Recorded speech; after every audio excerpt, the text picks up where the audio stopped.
Hey, everybody, welcome to our weekly Ecosystem Office Hours call. I am your host, Jinx, and joined as always by the best and brightest in the Pocket ecosystem. A few announcements of note today. If you check in the events section of the Discord, you will see that we are scheduled for our demo day this Friday starting at 8:30 a.m. Eastern. All of the PGA teams will be demoing their product as it stands and also answering questions about what they're building on Shannon and why. So, highly encourage you to come there. If you have not seen yet, the Shannon Tokenomics was published by the Economics Committee on Friday. That's in the forum, so please go out there and take a look. That is a living document that reflects an ongoing conversation between the supply and demand sides of the network. So make sure you take a look there and understand what it entails and how to be a part of it. One of the most important aspects that has been talked about for some time is the mint and burn parity. So all of that information is in there. And if you haven't seen yet, the minimum stake for nodes will be set to 60,000 on Shannon launch. And that is because over 80% of the network is currently staked at 60K or better from stake weighting, and stake weighting doesn't exist in Shannon. So you have the opportunity now to stake up ahead of the migration, or you can top it off after the migration, or you can unstake and move them all around, however serves you best. But anything staked at less than 60K on the cutover will not be an active servicer at that moment in time. I think there was one other thing. I'll probably get back around to it. But also, in the meantime, please welcome Tracy Myers to the foundation team. She has been a long-term ecosystem participant. With the sale of Pocket Pool as a service, she is actively working on the foundation economics team and will be taking a more direct role in helping with ecosystem stuff. So we are happy to have her expertise and experience. And on that note, for now, I will hand it over to Fred for protocol updates. Hey everybody, thank you, Jinx. In case you missed it, we're mainnet now. Mainnet is live as of last Friday. We are generating blocks on Shannon mainnet. So kind of a little thing that we did. Moving right along with the test nets, both beta and alpha. We are going through upgrade and migration for those to get them ready for the next iterations of Shannon. So keeping our test nets in sync. We are also coordinating on our load test for the 10 billion relay day, and we are working in the background to both have the correct infrastructure, correct nodes, all of the above ready to go so we can execute that test, and we're very eager to share the results. Moving down into the world of Path, we're kind of in this inflection point for Path where we're working very diligently to spin up parallel infrastructure to the portal and make sure that it can be in a position to scale and receive traffic so that we can start the cutover process. So we're very actively working towards cutover and our IIC strategy. In the meantime, we have published a new archival check, which is much more dynamic than the portal's current archival check. It would be very difficult to game as opposed to the portal's current archival check. There's a lot of new docs, some updates to the CLI, and lastly, some improvements for secret management and API keys are out the door. So more development on Path. It's moving along very nicely. We're very proud of the product, and we can't wait to actively be users of it as well. Moving down the list here, nothing major else on our end. Really just staying focused on kind of our KPIs and data management internally, and then also looking at any ways that Grove can reduce its costs on the infrastructure side. So that's it. Quick and easy update, but big news in there. Awesome. Thank you, Fred. And it is super exciting that Shannon mainnet blocks are being produced right now. It's been a long time coming. For the migration working group, I am going to make sure that we ping and pin Olshansky's thread on the migration mechanisms. We'll be talking a little bit more the rest of the week about how to coordinate everyone participating in the actual cutover process. We are still waiting for a couple of final updates on some of the peripherals, including on the web wallet and the bridges, and working with the migration working group on where we can automate some of these processes along the way so that the actual cutover day is as tightly organized and painless as possible. So keep an eye on that channel for things that we'll be putting out there. Also, I remember what I had left out that I was looking for before. We are working on the Foundation and DAO's long tail support program. Essentially, the Foundation has been paying a flat subsidy for F-chain support, which is full chain support from various node runners to make sure that lower trafficked chains still have enough associated nodes with them. We have been talking for some time now about trying to take a more active hand in participating in the network at large in ways that will support some of these efforts and in lieu of spending actual cash on that. And one of them is the DAO and Foundation itself taking some of the treasury and staking that out to support chains that don't have enough traffic to make them profitable for node runners who are running those on a regular basis at the current levels of rev share. So please watch for details on that. We will have them all up by Friday latest, and we want to make sure that the opportunity is there for node runners and suppliers within the system to participate in that. And Art, did you have any other Grove updates? Yeah, I'll add a few. So regarding F chains, so to keep these chains alive, we have been sending either like massively load balanced relays or artificial relays for lesser chains. And over the last lesser used chains, and we've been doing that for a few months. This has been kind of in helping Path get up and running, testing the various networks, and other things that are we've been doing, but also in the vein of keeping the network stabilized by generating rewards. So these were relays that we were sending that were unpaid. So I've been lowering the amount that we've been sending over a couple of weeks. But the total amount of relays going through the network has still more or less stabilized, which is great because other gateways have started sending more relays. And on top of that, Grove has seen an increase in paid relays due to some infrastructure changes we made earlier in the month. Yeah, things are looking good.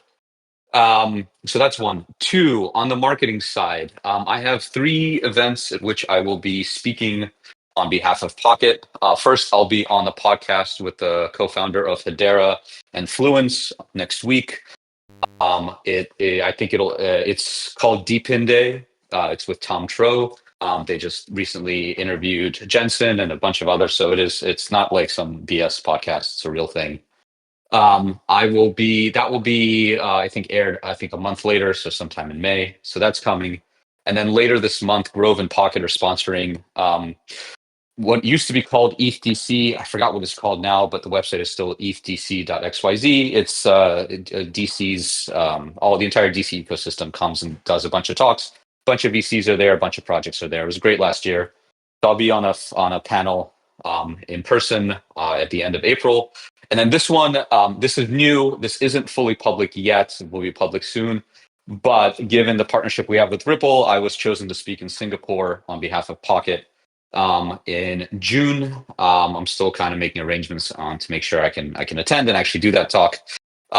But the talk there will be about kind of a upgraded version of the talk I did at MIT last year around using Pocket for agents and kind of some newer ideas I've had about how we scale Pocket and all the various different use cases to use. How to scale Pocket to use LLMs, but kind of with a XRPL or Ripple twist added in to make sure that it is in theme for that conference. So yeah, marketing is also coming out of, or at least presence is also coming out of Grove. I would say Olshansky's been doing his own thing. He's about to attend a conference around ZK in Canada, in Toronto, where there are a lot of known podcasters that are out there that he's trying to get on certain podcasts there. And on his end, he's also introduced us to the Babylon team. We're working very closely with them to potentially look into adding Bitcoin restaking into our platform. And we've also reverse pitched them running Babylon on Pocket post migration. We're also talking with Noble regarding some stablecoin integration on the platform, and so on. So there's a lot going on, and constant conversations. I say the last piece is Fred and I have a customer list that is about 250 customers long, mixture of net new and existing ones that stopped using us that we're going to start reaching. That we've already started reaching out to. We have about a dozen meetings already planned out for the rest of the month at this point in time around onboarding people onto Path or to become customers again post migration, given that Path introduces WebSockets and introduces much better quality of service than the current portal has. So yeah, there's a lot of work going on that front. I'll cut it there because I was a little bit all over the place, but I think you guys get the point. They're not just sitting on our thumbs here. Thanks, Art. A hell of a lot of kick-ass updates and a few things that you touched on that I certainly want to reinforce. As we're moving fully into Shannon, which is a much more classic implementation in the Cosmos ecosystem, I have been digging into all of the supporting factors and functions and organizations within the ecosystem and all the things that currently exist in Cosmos that don't exist in Pocket. And I have to say, I have become very Cosmos pilled at this point. Talking with some of the folks around the ecosystem and talking to Olshansky about what's possible for greater integrations in the Cosmos ecosystem once we're fully on Shannon. I think there are a ton of opportunities and a ton of peripheral services and offerings that we're capable of taking advantage of once the transition is complete, and we certainly intend to do so. So big love and shout out there for Olshansky in particular, who has opened my brain up to some of the things that are possible once we are fully in Cosmos. And I think that's the last of our scheduled updates, so we'll open the floor. Questions, topics, anything along that line?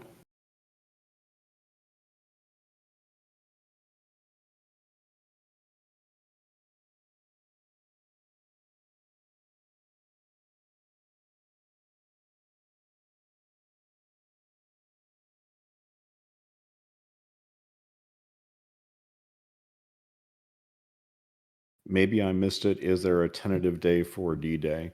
I think that we are the window that I'm shooting for from our completion perspective is from the 15th to the 22nd. But I am waiting for final confirmation of a couple of different pieces to be able to really lock in which day is D-Day.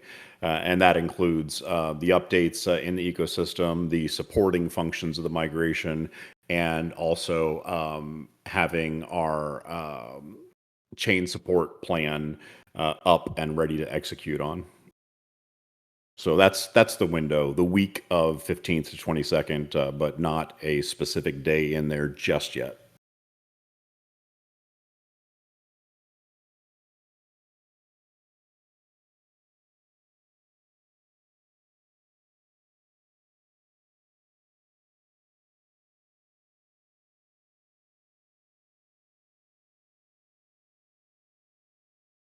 It seems a little tight for node runners. We are a little afraid with how all the migration will work.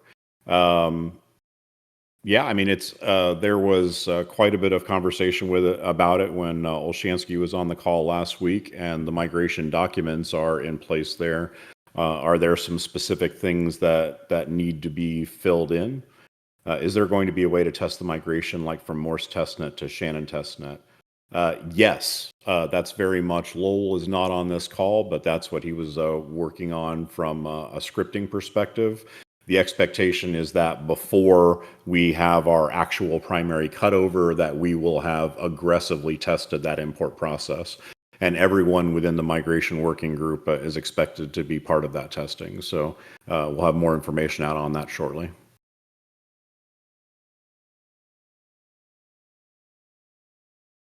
Can relay miner relay requests Can relay miner relays requests to WebSocket backends? I don't know the answer to that, Fred. Per the latest updates, I believe the answer is yes, and this has been tested. I don't know if we ever got around to finishing the true end-to-end testing from the gateway to the relay miner to the backend node and all the way back up. But yes, the protocol feature is there. I see Red One's here. He worked on it, so I don't know if you have any further comment.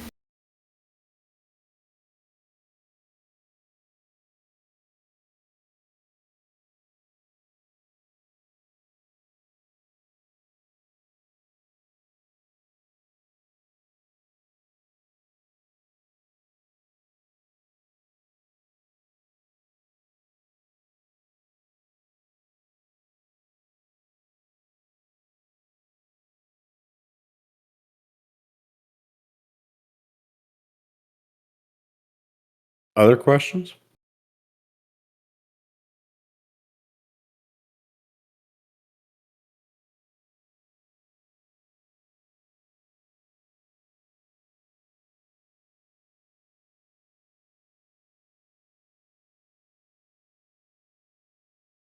Are WebSockets going to be enabled in Shannon from day one? I mean, the feature's on right now, so I would say yes. That's a great answer.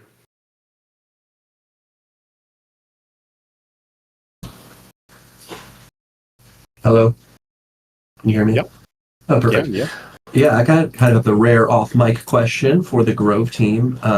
But obviously, the Ripple relationship has been kind of the biggest public relationship y'all have been able to disclose, and hearing that relationship's remaining to strengthen. And, they're very happy with y'all, as well as going to sit and speak. Not sure with or just adjacent to the leader of the Hedera network or the founder of the Hedera network. It seems like there's a lot of centralization or centralized organizations and chains that are really interested in Pocket and the project and everything that the ecosystem has to offer. Is this a trend, or does it just happen to be kind of the more, I guess, public information that you can share? I just find it interesting that more of the centralized organizations seem to be the ones that we're hearing about the most out of your team.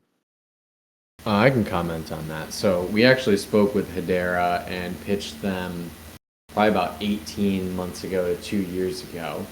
At the time, they weren't quite ready to consider the full decentralization aspect. And then there's also, I think, even if we reapproach them now, there's some regulatory concerns from their end in terms of like the nodes themselves needing to be run by SOC 2 or ISO 27001 providers. So like it's an open conversation, and there's like a managed level of risk there. Ripple explicitly approached us though, and part of the reason why we're having such success with the conversation with them is that they're very interested in decentralization. Like Ripple is pretty much centralized through the XRPL and like their select people that they run it through. And so they're very interested in kind of decoupling, and their thesis again on decentralization, which is something that I want to continue to stress the importance of, is that the market forces of decentralization make it cheaper. Like infrastructure is inherently cheaper that way. So like that is the thesis that a lot of people are betting on. It's like it's more expensive for me to run and be vertically integrated. So any way that we can take that and like continue to push it's cheaper, it's more reliable, and it's the same quality. It is a very winning narrative for Pocket and also just Grove services in general.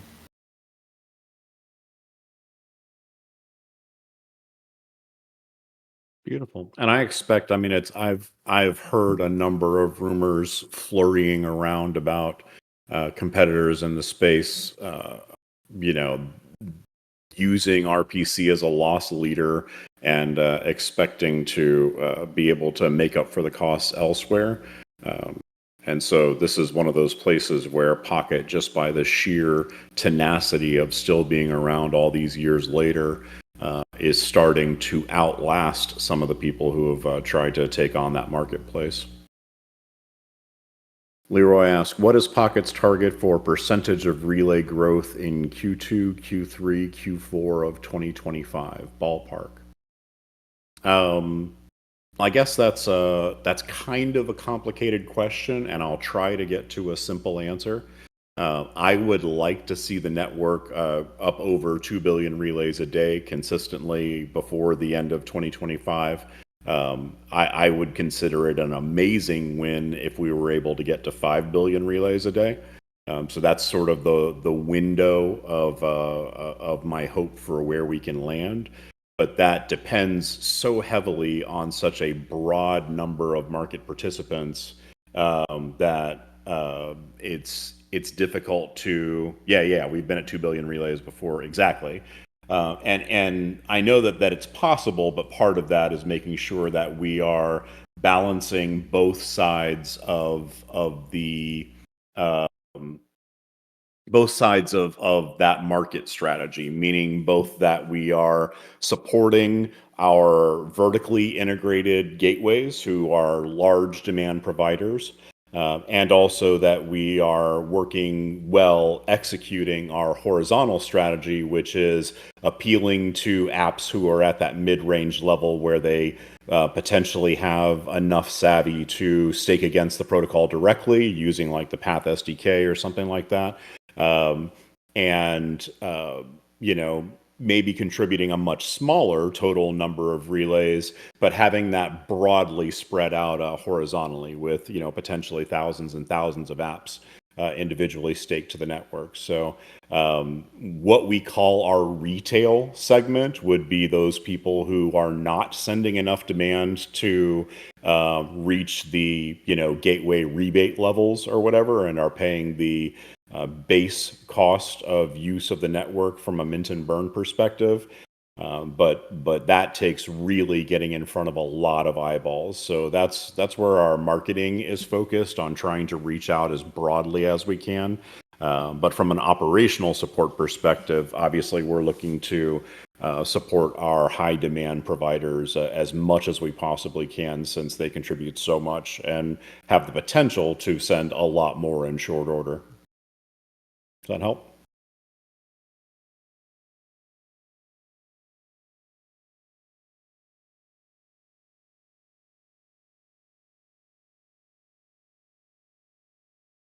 You got it.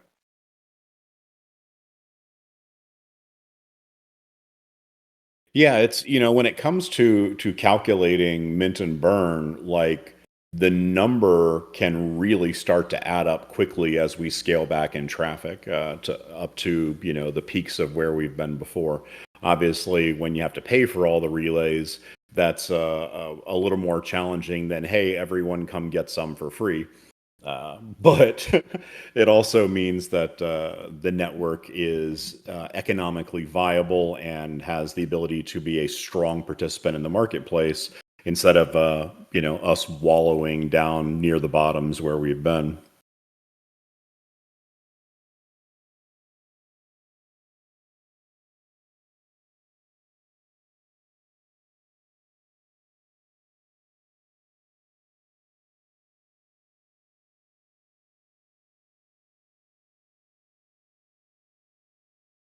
See, typing.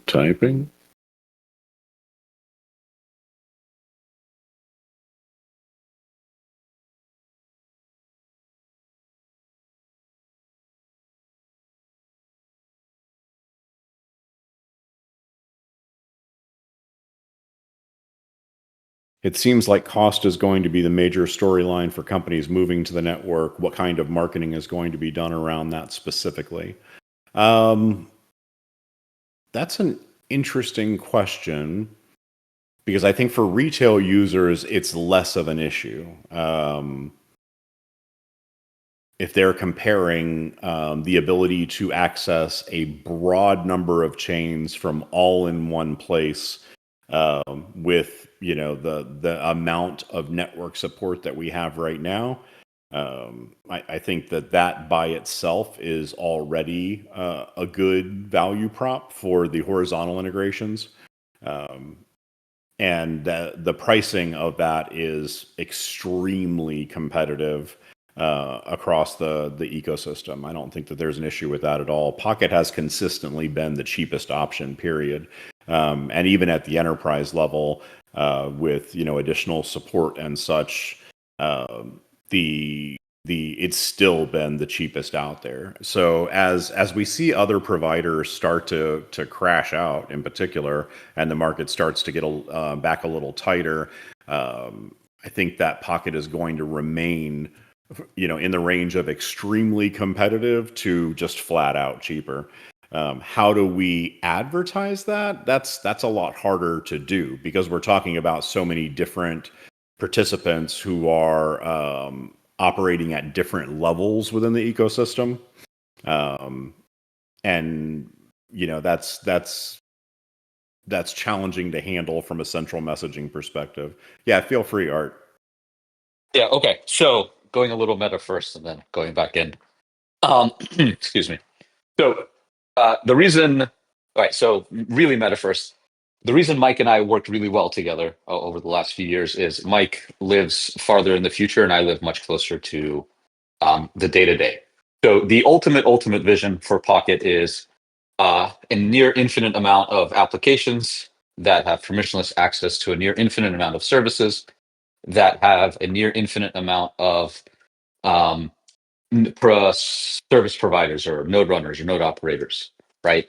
And so there are things that we have done probably very early on in the ecosystem to try to test that out. Um, the world that we're in right now is not that world. The world that we've been in is a version of Pocket that had many limitations, that required an extreme amount of babysitting and off-chain layer to drive requests, that required a bunch of permissioned parties and off-chain coordination. So like the Pocket token wasn't doing the thing it's supposed to do. We were doing a Pocket token plus humans who were able to coordinate everything. Where we are going to now is the first step, and by now I mean Shannon, is to enable this like very long distant future that we're trying to get to. So the way I look at it right now is the premier parties that are going to be participating in the ecosystem are going to be multi-service consumers like gateways or applications that use more than one chain. And the node runners or node operators or DevOps folks that are going to succeed are the ones that are going to be able to provide great service for more than one chain, which is kind of like the anti-Gandalf, like with one node, one service thesis. Because that's where we are today. Because that's what the market has shown us. There are very few products at scale that only that generate a bunch of relays that need a service like ours that are just using one service. So what we are doing is right. So the token has done a good job bringing in plenty of node operators over the course of the last 5 years who are generalists. And what Grove and the other from RPC providers are doing are basically going after multi-service apps. We barely have any customers that are just using one service. So the way we're going to quote unquote market is literally word of mouth right now. Maybe the answer you want, maybe you don't. But this is why we go to conferences. This is why we tweet. This is why we get we write. We get a lot of inbound. We go out and get and use that and turn those people into customers. The podcast that I'm going on to was literally inbound from LinkedIn, like totally random, and it turned into like, hey, now I'm connected to the co-founder of Hedera and Fluence and other things. That happens. Ripple happened because we went to a specific conference 2 years ago, and now we've basically managed that relationship through three groups of people, and now we're here. So our goal right now to kind of market this is doing what Fred and I are doing right now. Is we have a dozen or so meetings scheduled with large RPC providers. Large here, you need to understand, means a couple 100 million to a couple billion requests per day, who are either already using us, have used us, or are interested in using us. So the whole gamut. And we're going to them and we're going to pitch Path.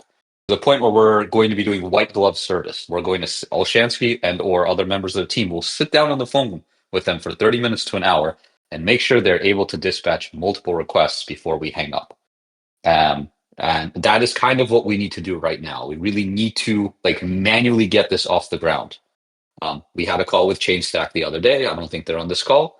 We gave them the new tokenomic prices. They told us that it's reasonable, and they told us how they use us, and we can see in the data what they use growth for. We can see in the data what they execute themselves, and we now know. Ramiro was on this call as well. We know exactly what needs to get done from them. We have a call with Liquify coming up. We have a call with Alchemy coming up. We have a call with GetBlock coming up. On Finality coming up. We have a call with like 5 or 6 other providers that I don't want to get into. Right, coming up soon. So like this is how quote unquote the marketing is going to work. Yeah, I'll stop there because I'm probably can go on longer and it's not necessary. I think I made the point. Yeah, that was a fantastic answer, Art, and I really appreciate expanding out on that from that degree. One of the things that we're excited about with Grove is that now that we will have, gotten past the largest hurdle of getting to Shannon being live, is the amount of support for additional functionality through things like Path and other protocol support functionality, where this is just the beginning of what's coming, not at all, the end. So very excited about that. To expand on my question, Art answered, how can demoing that vision be done in the short term? Getting people to bet on that dream will help with it becoming a reality sooner, i.e. PNF having more capital to deploy. What about the LLM offering? How does that cost compare to, I guess multiple questions here. So things like PGA are how we demo that vision in the short term, showing people actually building applications on the network and how that's used. And some of the folks who are participating in that, including like Crypto, who's on this call now, part of what they're doing is as a network of developers, they're demonstrating and providing additional tooling and potentially SDKs to help make other developers in their network more supported in using Pocket the way that they are. So we are very much building out an organic network of engineers and software engineers and developers with the programs that we already have in play. What about the LLM offering? How does that cost compare to traditional inference cost? That honestly, that is just such a broad question that it's really difficult to answer that meaningfully. I don't think that we've had a lot of side-by-side comparison yet, and some of the recent advancements in the LLM space are still, they have less than a year of actual data on them. DeepSeek is not that old. So I think that's going to be,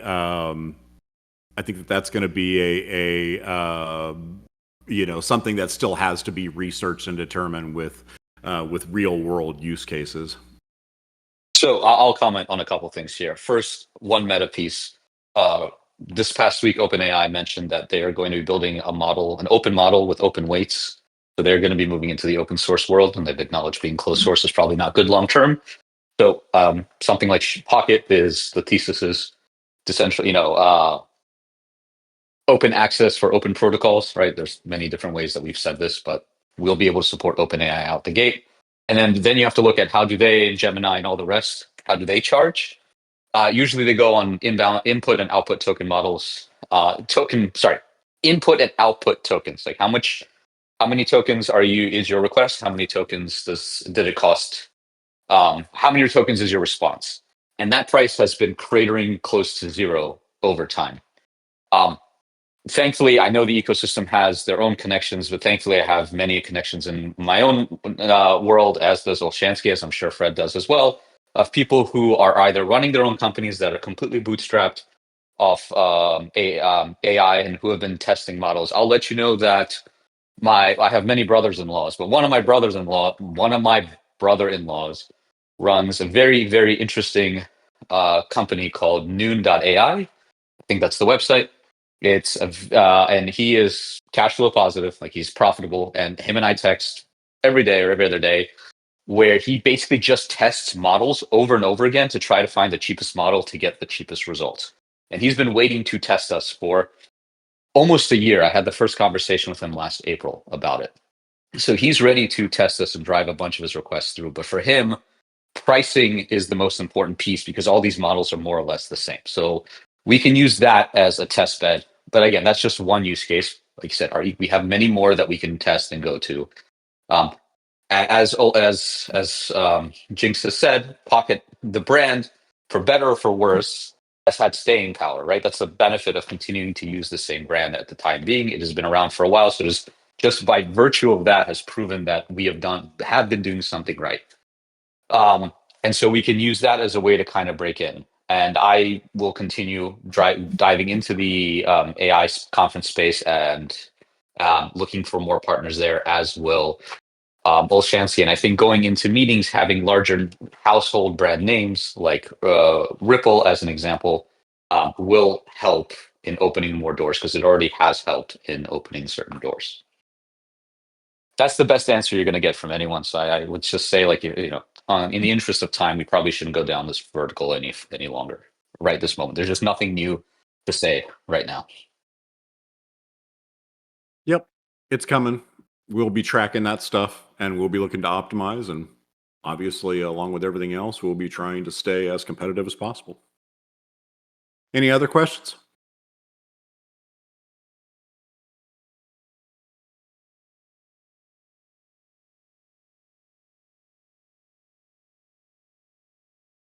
Well, there's no typing in chat, nobody coming off mute. So I think that's, oh, Ramiro's typing. I'll give you a second.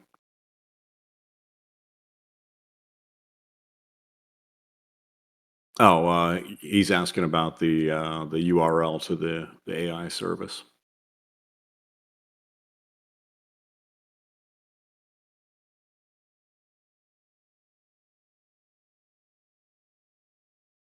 Yeah, and Fred says theoretically with DeepSeek it should be viable for the little guys to be competitive, but that's not market proven. Yeah, it's as we're starting to see lower power, lower infra requirements in decentralized LLMs, I think we start to see what the real potential of Pocket as an LLM provider can be. Because if you are running, 100 nodes of a decentralized LLM, there's no reason at all not to run a Pocket node next to every single one and be participating in a broad way on the network. So there's lots and lots and lots of potential ahead of us. And Tim said, y'all are doing a great job. Look at everything aside from the chart, and it's beautiful. Yep. that is 100% the case. We are hitting all of our market markers from an operational and technology perspective, and y'all in the market, you can wake up anytime, pay attention. But that's going to be all for us this week. We will see y'all again next week, same time, same channel, and ongoing information coming soon in the forum. Keep an eye out on the Discord. Thanks, everybody.